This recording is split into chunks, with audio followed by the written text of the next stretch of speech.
YSR TV వార్తలకు స్వాగతం. అంబేద్కర్ ఆశయ సాధన కోసం తమ పార్టీ ఎంతగానో కృషి చేస్తుందని రాప్తాడు ఎమ్మెల్యే తోపుదుర్తి ప్రకాష్ రెడ్డి అన్నారు. రాప్తాడు మండలం హంపాపురంలో జరిగిన అంబేద్కర్ విగ్రహ ఆవిష్కరణ కార్యక్రమంలో ఆయన పాల్గొన్నారు.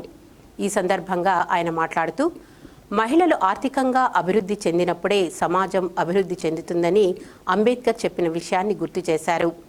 అంబేద్కర్ ఆశయ సాధనలో భాగంగానే మహిళల కోసం అనేక పథకాలు ప్రవేశపెట్టామని ఎమ్మెల్యే తెలిపారు.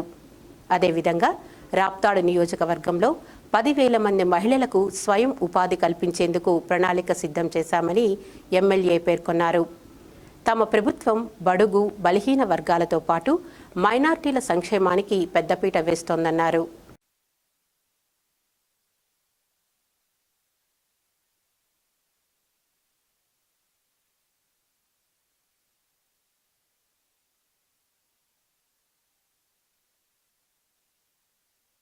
డాక్టర్ బిఆర్ అంబేద్కర్ గారికి,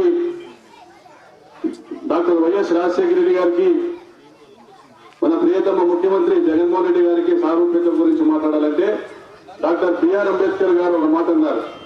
ఈ సమాజంలోని మహిళలు ఆర్థికంగా అభివృద్ధి చెందిన నాడే ఈ సమాజం ఆర్థికంగా పురోగమిస్తుందని, పిల్లలకు ఇవ్వాలని అమ్మఒడి అనే కార్యక్రమం ద్వారా ప్రతి తల్లి అకౌంట్కు కూడా ప్రతి సంవత్సరం 15,000 రూపాయలు జమ అయ్యే విధంగా ఒక పథకాన్ని తీసుకొచ్చినారు.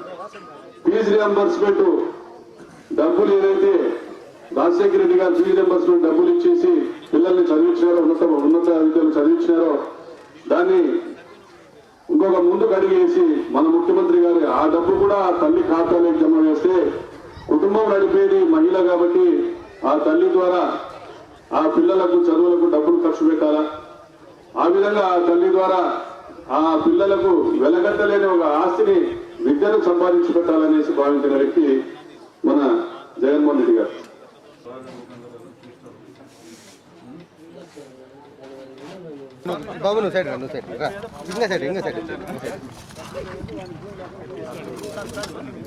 ఈరోజు డాక్టర్ భీమ్రావ్ అంబేద్కర్ గారి విగ్రహావిష్కరణ సందర్భంగా రాప్తాడు మండలం హంపాపురం గ్రామానికి రావడం జరిగింది. అంబేద్కర్ గారి ఆశయ సాధనలో రాజశేఖర రెడ్డి గారు, అదేవిధంగా జగన్మోహన్ రెడ్డి గారు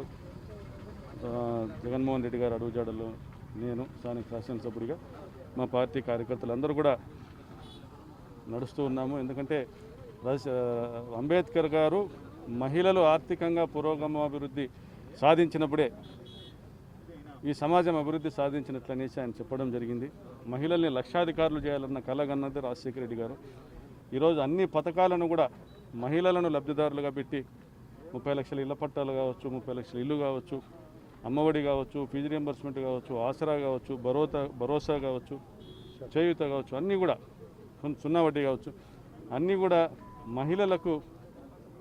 మహిళల ఖాతాలోకి జమ చేసే విధంగా, మహిళల పేర్లతో రిజిస్ట్రేషన్లు చేసే విధంగా చర్యలు తీసుకుంటున్నటువంటి వ్యక్తి మన జగన్మోహన్ రెడ్డి గారు. వీళ్ళందరూ కూడా అంబేద్కర్ గారి ఆశయ సాధనకు నడుం బిగించడం జరిగింది. అదేవిధంగా రాప్తాడు నియోజకవర్గంలో కూడా 10,000 మంది మహిళలకు స్వయం ఉపాధి కల్పించేందుకు వైఎస్ఆర్ అగ్రో ఫుడ్ పార్క్ ఏర్పాటు చేయడం జరుగుతున్నది. దీనికి ముఖ్యమంత్రి గారు కూడా అనుమతులు ఇవ్వడం జరిగినది.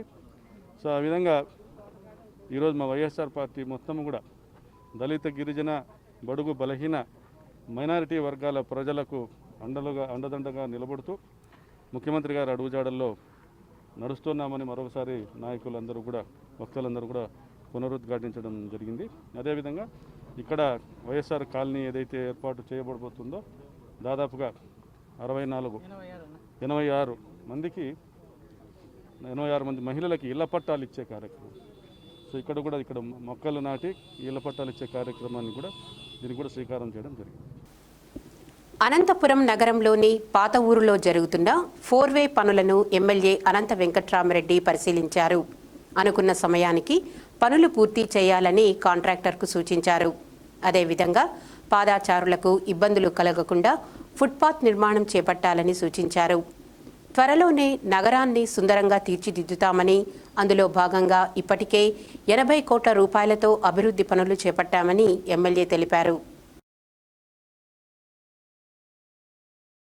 వరసిద్ధి వినాయక స్వామి వారి వార్షిక బ్రహ్మోత్సవాలు ఘనంగా జరుగుతున్నాయి.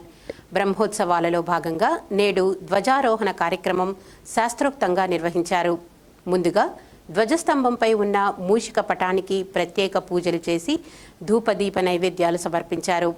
మూషిక పటాన్ని ధ్వజస్తంభంపైకి ఎగురవేసి బ్రహ్మాది దేవతలను ఉత్సవాలకు ఆహ్వానించారు.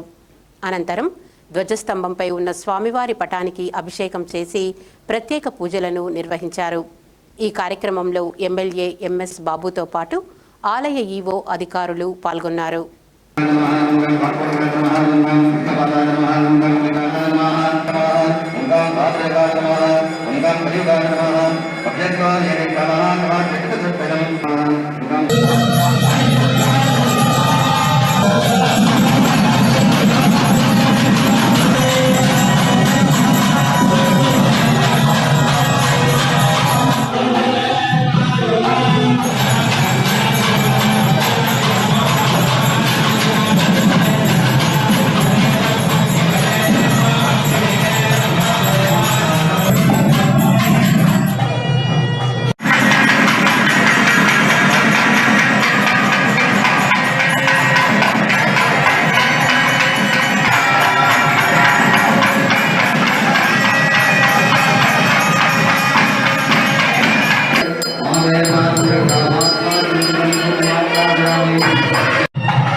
నాలో నాతో వైఎస్ఆర్ ఆల్బంను వైఎస్ భారతి ప్రభుత్వ విప్ కాపు రామచంద్రారెడ్డి కుటుంబ సభ్యులకు పంపించారు. రాయదుర్గంలోని తన కార్యాలయంలో మీడియా ముందు ఆ ఆల్బంను ఓపెన్ చేసి కాపు రామచంద్రారెడ్డి ఆనందాన్ని వ్యక్తం చేశారు. తమను గుర్తుపెట్టుకుని ఆల్బంను పంపించినందుకు వైఎస్ కుటుంబ సభ్యులకు వారు ధన్యవాదాలు తెలియజేశారు. మా పైన ఉన్నటువంటి వాళ్ళ ప్రేమకి హృదయపూర్వకంగా ధన్యవాదాలు తెలుస్తున్నాం. ఎందుకంటే వాళ్ళకి ఎంతోమంది ఉన్నారు, రాష్ట్రమే దేశమంతా కూడా అందరికీ పరిచయమే వాళ్ళకి.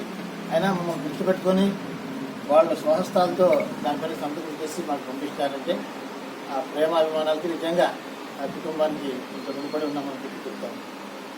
తెల్లోడి తూటాకు రొమ్ము విరిచిన వీరుడు ఆంధ్రకేసరి టంగుటూరి ప్రకాశం పంతులని అనంతపురం జిల్లా జాయింట్ కలెక్టర్ నిశాంత్ కుమార్ పేర్కొన్నారు. నగరంలోని స్థానిక కలెక్టరేట్లో ప్రకాశం పంతులు జయంతి కార్యక్రమం ఘనంగా నిర్వహించారు. వేడుకల్లో పాల్గొన్న జాయింట్ కలెక్టర్లు నిశాంత్ కుమార్, పద్మావతిలు ప్రకాశం చిత్రపటానికి పూలమాల వేసి ఘనంగా నివాళులర్పించారు. ఈ సందర్భంగా వారు మాట్లాడుతూ ప్రకాశం పంతులు నిరుపేద కుటుంబంలో పుట్టి ఆంధ్రప్రదేశ్ మొదటి ముఖ్యమంత్రి అయిన ధీరోదత్తుడు అని కొనియాడారు. 1928లో జరిగిన ఉద్యమంలో ప్రకాశం పంతులు కనబర్చిన ధైర్య సాహసాలకు మెచ్చి ఆంధ్రకేసరి అనే బిరుదు ఇచ్చిన విషయాన్ని వారు గుర్తు చేశారు.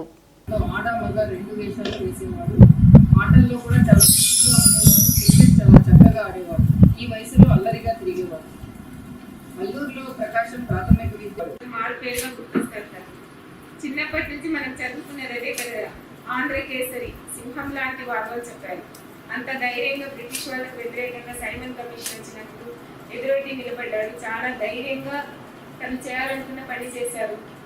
నిజాం పరిపాలన ఉన్నటువంటి ప్రాంతంలోకి వెళ్ళి వార్నింగ్ ఇచ్చి రావడం అంటే అంత సామాన్యమైన విషయం ఏమీ కాదని.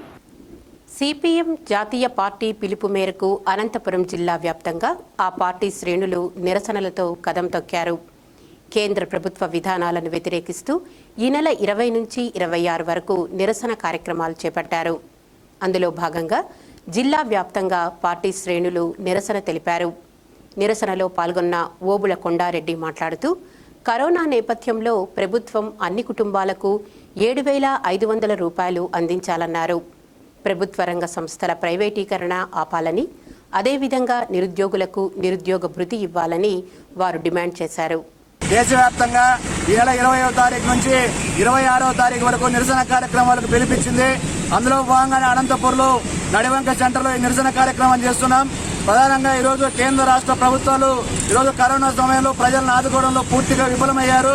కేంద్ర కమిటీ పిలుపు మేరకు దేశవ్యాప్తంగా 20 నుంచి కూడా ఆగస్టు 20 నుంచి 26 వరకు నిరసన కార్యక్రమాలు జరుగుతున్నాయి. అందులో భాగంగా అనంతపురం పట్టణంలో నీలివా థియేటర్ దగ్గర సర్కిల్లో ఈ నిరసన కార్యక్రమాన్ని సిపిఎం పార్టీ, సిఐటియు, కార్మిక సంఘాలు నిరసన కార్యక్రమాన్ని చేయడం జరుగుతోంది. అనంతపురం జిల్లా పెద్దవడుగూరు మండలం చిత్రచేడులో పోలీసులు గ్రామస్తుల మధ్య జరిగిన ఘర్షణ కలకలం రేపింది.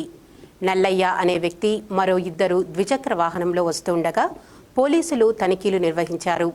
వారు మద్యం మత్తులో ఉండడంతో తనిఖీలు నిర్వహించింది పోలీసులు కాదంటూ వాగ్వాదానికి దిగారు. దీంతో మఫ్టీలో ఉన్న పోలీసులు స్టేషన్కు వెళ్లి మరికొందరు కానిస్టేబుళ్లను తీసుకుని గ్రామానికి వచ్చారు. నల్లయ్యతో పాటు అతని కుమారుడు భరత్ను చితకబాదడంతో వారికి తీవ్ర గాయాలయ్యాయి. గ్రామస్తులంతా అక్కడికి చేరుకుని పోలీసులతో వాగ్వాదానికి దిగడంతో పరిస్థితి అదుపు తప్పింది. దాడికి పాల్పడిన పోలీసులపై చర్యలు తీసుకోవాలని గ్రామస్తులు డిమాండ్ చేశారు.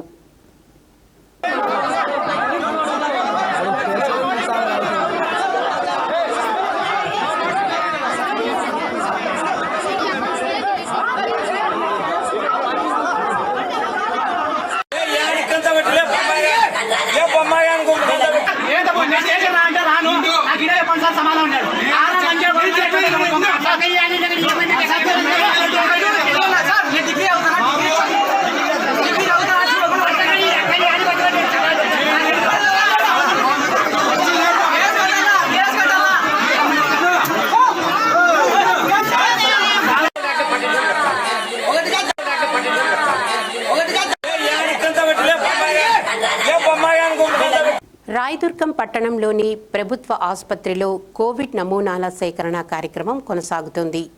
అందులో భాగంగా నేడు 76 మంది నుంచి కరోనా నమూనాలు సేకరించారు. వారిలో 3కి కరోనా పాజిటివ్ వచ్చిందని వైద్యాధికారి సరోజ తెలిపారు. అయితే ఇప్పటి వరకు 552 పాజిటివ్ కేసులు నమోదయ్యాయన్నారు.